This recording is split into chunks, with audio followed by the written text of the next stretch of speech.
이번엔 저희 MBN 단독 보도로 이어가겠습니다. 전해드린 것처럼 윤석열 대통령은 공수처의 조사를 계속 거부하고 있죠. 그런데 대통령이 공수처 대신 이 검찰 조사엔 협조할 것 같은 분위기입니다. 공수처와 달리 검찰은 기소권을 갖고 있기 때문에 이 검찰 조사에도 위법성을 묻는 건 무리라고 판단한 것 같습니다. 이혁재 기자가 단독 보도합니다. 고위공직자 범죄수사처의 강제구인 절차에 응하지 않고 있는 윤석열 대통령.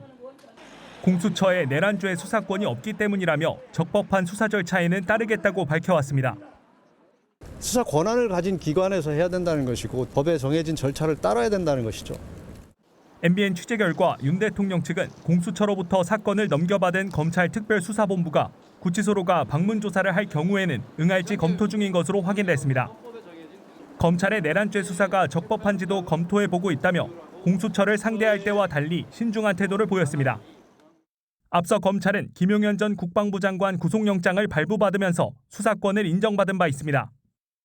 당시 법원은 조지호 경찰청장 등 경찰 공무원의 혐의가 담겨있는 만큼 검찰의 수사권이 있다고 판단했습니다.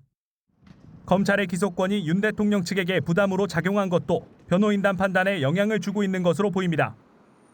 검찰의 기소로 열릴 재판에서 쟁점을 다퉈야 하는 만큼 검찰 수사마저 부정하긴 쉽지 않다는 겁니다.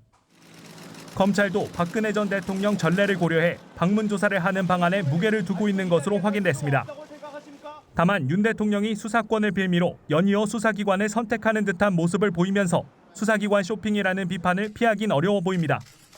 MBN 뉴스 이혁재입니다.